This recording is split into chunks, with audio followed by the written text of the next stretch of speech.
This is your daily dose of all things royal. Happy New Year, my gorgeous good-looking friends! I hope everyone enjoyed a safe and happy holiday season and is ready for a fresh start in 2026. America has officially kicked off its birthday celebration this year, turning 250, and I have no doubt that this year is going to be a lot of fun. Harry and Meghan are a thing of the past. I can tell you this, America is so done with this guy and his stupid wife, Meghan Markle. It's no secret, but they are truly despised here, and for good reason. These two have spent years undermining this country and our constitutional rights through their cozy ties to the Biden regime and government censorship machine. We know that they were whispering in the ears of radical leftists who want to shut down free speech, destroy this country, to enforce this globalist socialist agenda that King Charles is very much in support of, called Agenda 2030. Now, over the last several days, I have started to notice that certain paid opposition influencers are slowly acknowledging the political trouble that appears to be looming. Niall Gardner is a perfect example of trying to get ahead to control this narrative. Writing this post back in February, I called for a U.S. congressional investigation into the activities of Harry and Meghan's Archewell Foundation. As key staff resign from Archewell, it is time for Congress to launch an official inquiry into Archewell's political donations. The brass neck of this clown. For the last several years, many of us have repeatedly tried to persuade him to address this issue. He cannot claim ignorance of our efforts to reach him. He has deliberately ignored numerous attempts to inform him about what Harry and Meghan were up to with our government, including an in-person visit at the Heritage Foundation, followed up by emails. And it's not like he ignores all of us. He's highly responsive to royalists and Megxiteers on X when it comes to criticizing Meghan Markle. So, you know what this makes me believe? It makes me believe that his silence towards this important, critical information is intentional, likely to protect the crown. So now if you notice here on this post, even though he is asserting himself, demanding that Congress investigate Archewell and Meghan and Harry, he doesn't tag anyone from Congress, nor does he tag the State Department or, the undersecretary. But no, he puts this out here. So you know what this tells me? This tells me that he is trying to now control what may be inevitably coming, which is, it being disclosed of all of this in what Harry has been involved with. Because he can't say he didn't know. He knew, and he chose not to talk about it. So my guess is that somebody is allowing him to now talk about it. If Niall thinks all of a sudden he's going to swoop in and act like he is the one who has been raising the alarm about Prince Harry's political interference in the United States, he's sadly mistaken. And that's all I can say about this for now, except 2026 is not going to disappoint you. So to kick the new year off, I think it would be appropriate to get into how the global Magnitsky Act could finally slam the door on this foreign pest and send them packing from the U.S. I also found some other nasty little tools the government has to make Harry's life hell. We have begun to see the State Department take action, and they've made it clear that they're not done. And as of January 1, 2026, the justice train has left the station. And right now, I'm sorry, but there's no going back for this guy. Despite what the controlled media narratives are, for some time now, very important people are seeing through what this couple have been doing. If you want to know why America despises both of them, it's not just the whining and attention-seeking stunts, it's the active sabotage of the American values this country was built on. I mean, let's not forget from the very beginning, Harry called the First Amendment bonkers in a 2021 podcast, whining more or less about how it lets the press say whatever they want and things that he doesn't like. He and Meghan have pushed for stricter media controls, suing outlets left and right, and aligning with groups that want to muzzle dissent. These two are not victims. They truly are the perpetrators and aggressors and have been trying to import UK's speech-stifling laws in this country, now all under the guise of protecting children from online harm. And as you're very much aware, we're not having it. When you dig deeper into the actual censorship crusade that Harry and Meghan have been on, it's clear why Americans are furious, especially to those that have actually been affected, like myself. For those that need a quick catch up, Harry was a commissioner on the Aspen Institute's Commission on Information Disorder, which was a group that cooked up ways to label and suppress mis and disinformation. They also made recommendations on how to penalize someone for wrongthink, as well as recommending that researchers have access to user data in order to bypass Fourth Amendment privacy rights. Yeah, and then we have the cabal of friends that Harry has, hobnobbing with Chris Krebs, the ex-CISA head who got his security clearance yanked for election meddling and has been under investigation, or ex-CIA Rene DiResta and ISD Jory Craig's, all pushing for platforms to crack down on free expression. And through Harry and Meghan's cause-driven work, they've collaborated and colluded with the Center for Countering Digital Hate, which lobbies and was advising the Biden administration on how to silence conservatives on social media, as well as pushing legislative reform in order to dismantle the First Amendment. This British foreigner had been meddling in our politics since his arrival back in 2020. Those Americans who have been paying attention are pissed because he's eroding our freedoms from within, acting like our laws and civil rights are optional while he profits off of these same freedoms. I can tell that the noise online is definitely getting louder for calls to deport his ass already. Oh, and then there's Archwell, their so-called foundation that's nothing but a fraudulent grift machine. By 2024, we saw Archwell donations tanking, with unexplained overhead costs that were unusually high, leaving for revenue in the red. Harry's other charities, like Santa Bali and African Parks, are all tangled up in the same money-making charity scheme, raising questions about funds and how they're being used.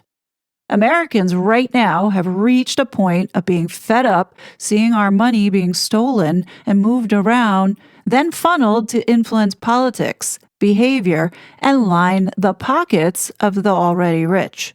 I think we've hit a breaking point over the last couple days. Harry and Meghan are not going to be able to preach their compassion and moral outrage at the state of the world in 2026. I'm sorry, nobody's going to listen to that. This is a world that they are responsible for creating. Archwell's a front, not a charity, and it's crumbling because the truth is catching up with them in ways that I don't think they ever expected. A couple of videos back, I did talk about how we are going to start to see ways Prince Harry is trying to accelerate his way back to the UK by getting Trump to somehow deport him. Today, it looks like his PR is back at it again, doubling down on goading President Trump. Let me share this short article from Radar Online.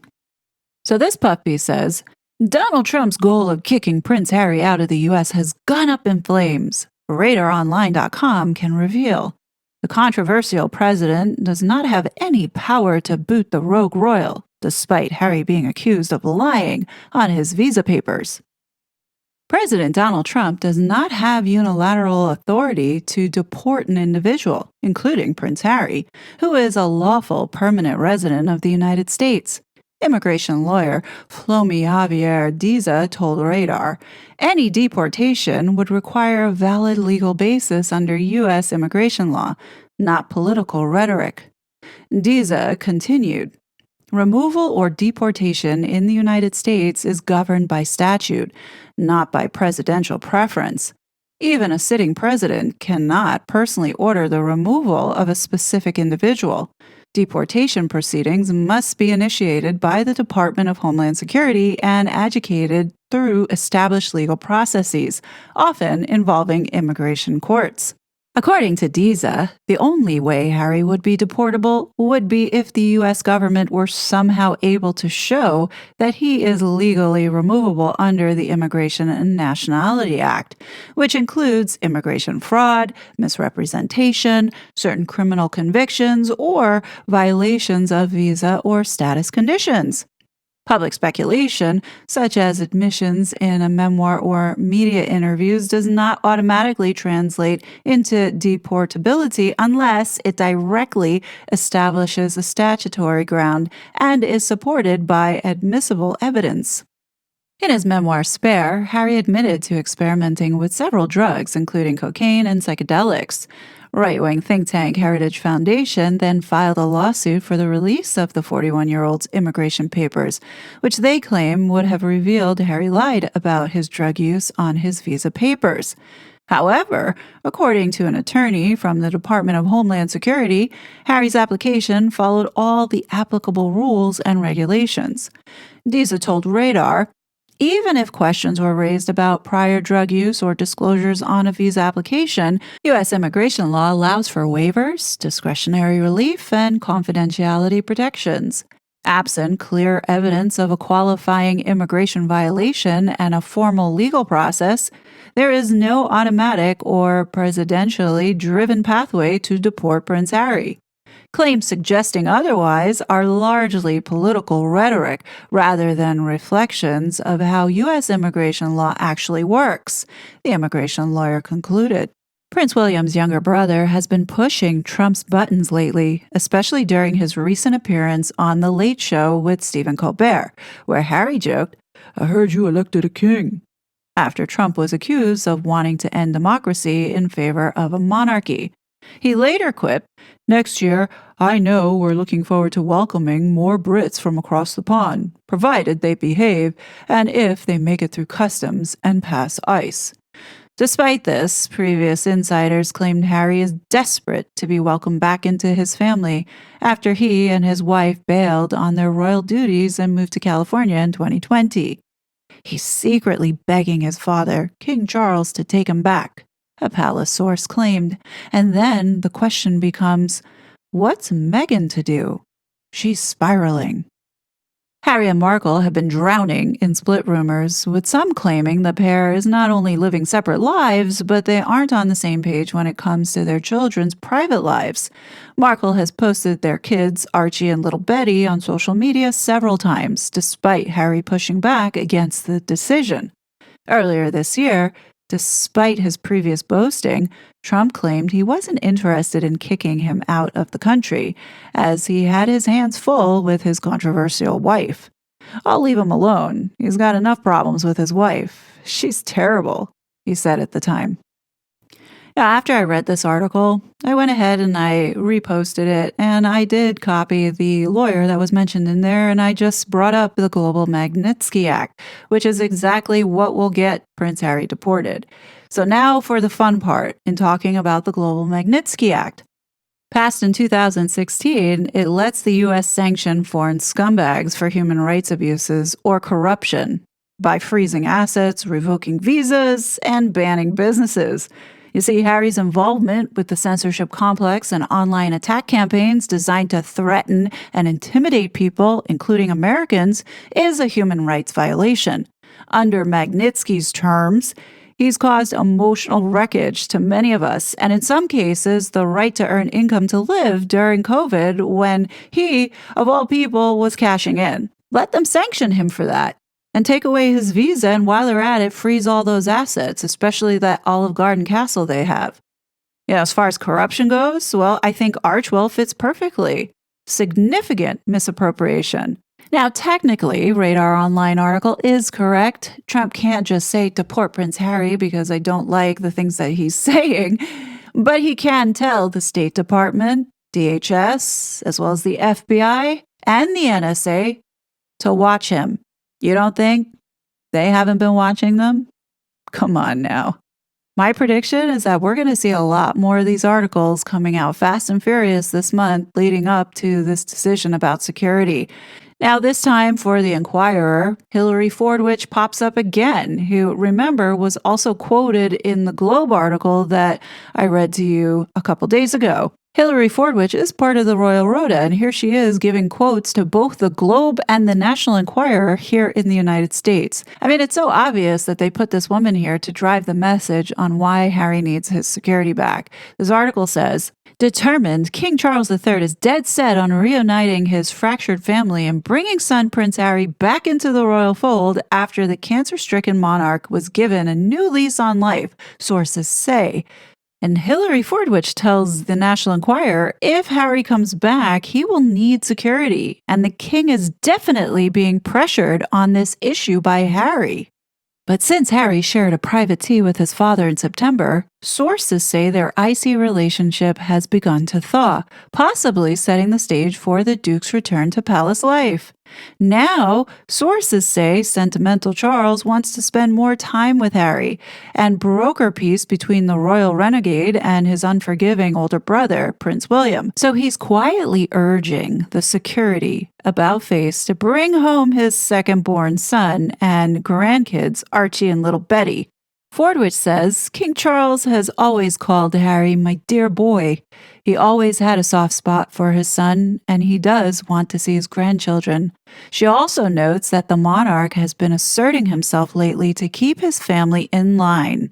Remember, Fordwich is part of the Royal Rota, which means that this narrative was approved by the palace, because we know that these royal reporters don't report anything unless it's approved by the palace. Now, this is the best part. Take Charge Charles recently stripped the royal titles of his brother Andrew Mountbatten Windsor and ousted him from his palace-owned home, Royal Lodge, amid public outrage over the former prince's relationship with Jeffrey Epstein. Fordwich points out the king cannot publicly lobby politicians on policy decisions such as security rulings. He's not allowed to formally intervene, she says. Now, does it mean that he's had some words and leaned on people? Perhaps. I think this is the only way to pave a way for his family to be brought back to the UK. Yeah, I don't think this royal reporter would be talking to this magazine and saying the things that she's saying if she did not have the approval from the palace. The mere fact that she is insinuating that Charles may have said something behind the scenes to make this security happen, to me, is a big red flag of what is to come. The article closes off by saying, yet courtiers expect the king to lay down the law if Harry returns, with or without Meghan. A palace source tells the Enquirer, there's talk that His Majesty is insisting if Harry returns, he must respect the crown and his stepmother, Queen Camilla. When it comes to the possible UK return of the Duchess of Sussex, who described being miserable in her gilded royal cage, Fordwich says, the big issue is the condition of Harry's marriage. There's been whispering in and among courtiers that he's not really happy. The source adds, the king and Harry continue to clash over Meghan. Charles insists that Harry commit to making her return to the fold and follow royal protocol. If Meghan comes back, she'll no doubt be expected to follow the same rules as Harry. Yet Fordwich says, I don't think Meghan will ever be happy in the UK. She's a California, high-publicity, celebrity-thinking girl. She may be the deal breaker. Well, it does certainly appear that the clock is ticking to hurry up and bring Harry home. Now, the question is, will Meghan go back with him? No, I don't think so. If they do get the security back and she is protected, then she's going to stay right in California, because we know that this relationship that they have going on here is one big scam. This exercise that we're watching here is all about creating the optics and controlling this narrative and easing the public back into a place where Harry is going to be welcomed back whether you like it or not. You know what I mean? They don't care that they fucked us all over with what they were doing over here. They don't care about any of that. This is all about saving face and going back to business as usual as if nothing happened. Now, it's my personal opinion that even if Harry does get his so-called security back, I don't think he's going to be entitled to that immunity, especially if there have been things here in the United States that he has been up to that cross the boundaries into criminal. Then no, I don't think the United States is going to just let bygones be bygones because he is the son of the king. You notice how they're setting up the reconciliation between William and Harry now a little bit more. Catherine is the peacemaker in the bridge, and now King Charles is adamant about getting his boys to sit down and, making up. Now, I don't know if it's a done deal, if a decision has been made that Harry has his security back, but all of this propaganda that's being put out is designed to persuade the public into saying, yeah, he definitely needs it. Oh, maybe Shabana Mahmood might be like, yeah, we want Harry to feel safe. And the king is a dedicated Muslim. He's going to want to be with his son. Family's so important, blah, blah, blah. I think a lot of this propaganda that we're seeing now being pushed out is about conditioning the public into accepting Harry coming back into the royal fold, whether you like it or not. And I think if it is announced this month that Harry is getting his security back, then I think it's safe to conclude the whole thing was one giant lie. And the Crown was very much involved and aware. And now everybody right now is in cover your ass mode. But I'm here to tell you that it's a little late. But what do you guys think? Definitely let me know your thoughts below. As always, I will be back with more content. But until then, please be safe, and I'll talk to you later. Bye. Such a fraud.